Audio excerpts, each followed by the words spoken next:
Thanks for joining us, Dave. Talk a little bit about your journey. You wrote a book about life throwing you curveballs, which is appropriate because you used to be a professional baseball player. Talk about that background. Well, it's interesting because baseball has always been a big part of my life. Whether it was my playing days through college, through some of the professional opportunities that I had, and all the years that I've coached. Baseball has been a centerpiece of my life, and I've made so many of my good friends through that particular opportunity. And quite honestly, those experiences have helped carry me through some real life challenges with cancer, as well as some other things, side effects of treatments and that type of thing. But the lessons that I've learned through the sport of baseball, I've tried to translate into the books that I've written. I have written 3 books. Each of them has kind of a baseball theme, although what I'm trying to do is promote positivity and encouragement for people who may be suffering similar life challenges. And I think even if you're not a baseball fan or a baseball player, you can relate to many of the things that I'm sharing, whether it be through a cancer journey, whether it be through a serious health issue, whether it be through other things. I mean, we've all gone through a pandemic the last 2.5 years, which have been challenging for all of us. And the things that I do in my books are very personal to me. They're experiences that I've had. And I try to write each reflection in those books, um, summing them up with 3 basic things. One is an encouraging attitude that people can take with them. 2 is a step to consider if you're facing that type of challenge.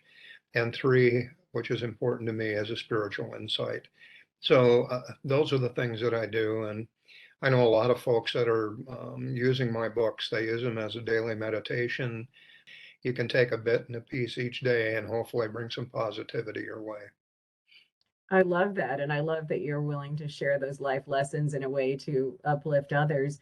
Can you think of a reflection or a story that really stands out that you could share with us?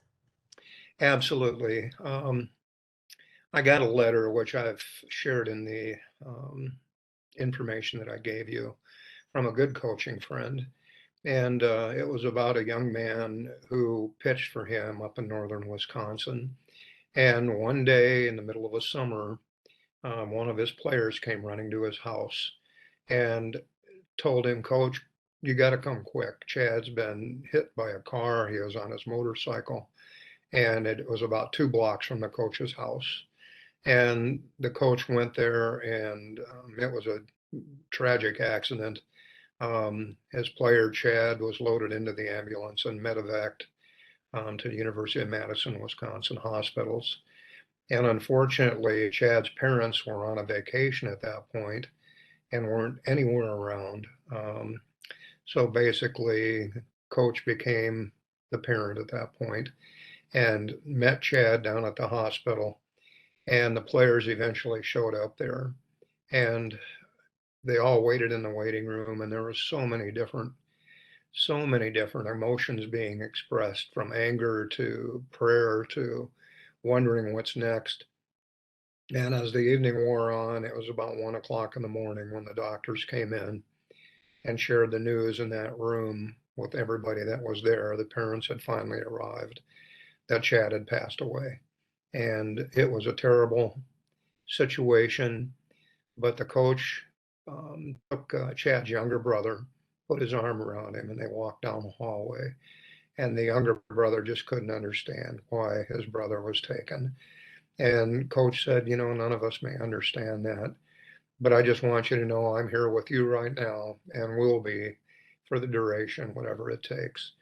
And basically, the dad then walked into the room with coach and his wife and his younger brother, and basically told the coach, I'm so glad you're here today because I know Chad knew you were here, even though he was in a coma, was not probably physically aware. And he said, thanks for stepping in as a parent. You've always been that for us. And honestly, or the coach said, I drove home that night and I was praying for the family, praying for Chad, but I was having issues with why have I even become a coach, because before that, he had been facing quite a number of issues in the coaching world. Parents that are upset with you, all the other dynamics that we often see today in this world. And he said, quite honestly, that made me understand the importance of what I've been doing for these kids. And thank God I am a coach. And I've taken that to heart over the years, quite honestly. It's meant a lot to me. And that letter from him motivated me to continue trying to provide encouragement and positivity for not only kids, but for other people whose lives I may be able to touch.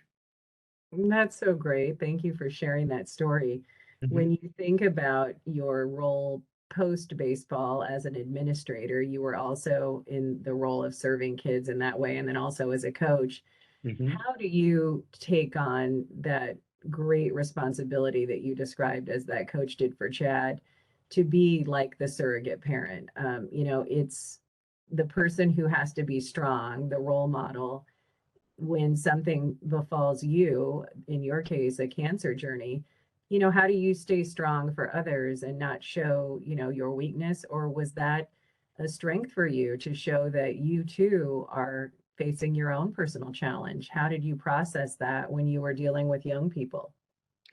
Well, quite honestly, there were many times when I questioned whether what I was doing was, beneficial to people, because as a principal, you face many challenges that come your way, and heart-stopping things that you just feel for kids. And one thing I always try to impress as a principal with my staff is we don't always appreciate the things that kids may be going through at home or in their lives, their personal lives, especially as a junior high principal. That is the toughest time for kids, quite honestly, and probably the toughest time for parents as well, because honestly, the hormones are raging quite a bit at that time. And what I tried to do is provide some stability there, keeping my calm no matter what was coming your way.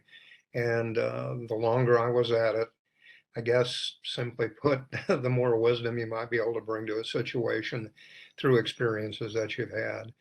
But I have tremendous love for my students, the present, the past, and they've been, honestly, I couldn't have made it through cancer without my family and without my kids and school students. They were there for me every step of the way. And in fact, in the books, I talk about the things that they did to help get me through those times.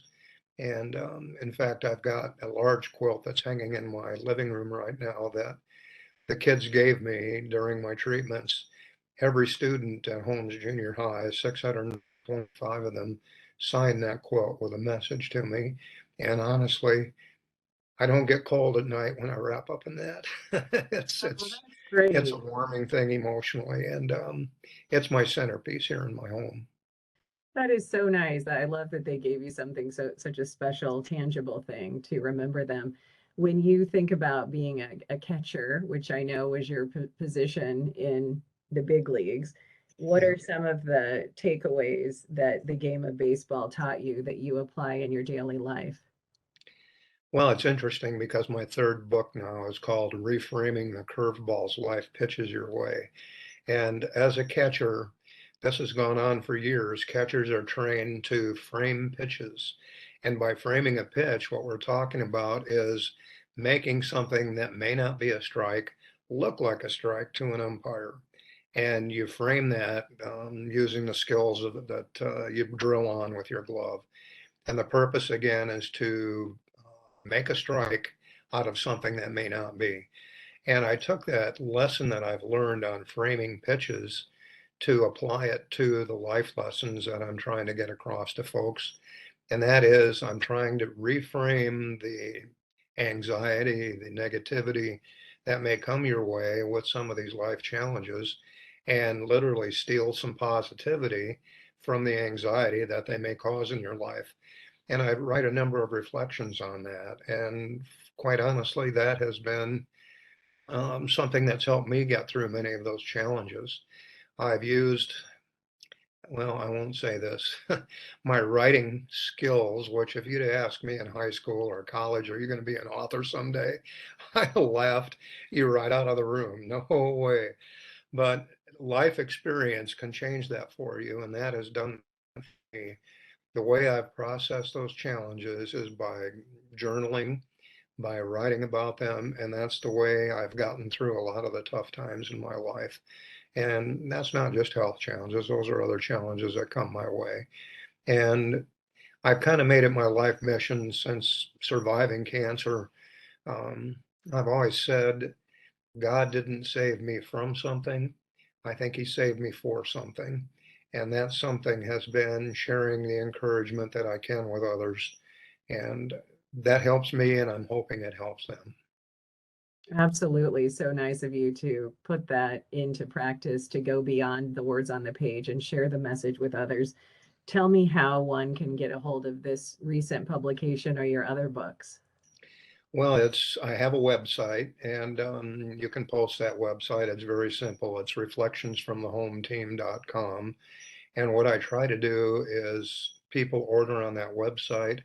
I like to personalize each copy of the book to them to fit whatever their need may be at that time going through a life challenge. It's also available on Amazon. It's available here at TJ's Christian Bookstore. It's available at Barnes and Noble, all of your bookstores, and Zulon Press as well. So all three books are available, and each one kind of deals with a little bit different leg of my journey. The first one was Reflections from the Home Team, Go the Distance, and that talks about basically the initial diagnosis and how I dealt and handled with that. The second one is entitled Staying Positive When Life Throws You a Curve, because honestly, that was something I had to deal with every day, working through the side effects of treatments.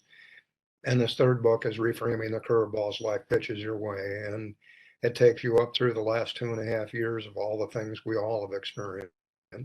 I'm hoping someone can find something in each of those books. And, it's interesting because when I do a lot of public speaking on these type of things, the first question I typically ask is how many here have been impacted by cancer?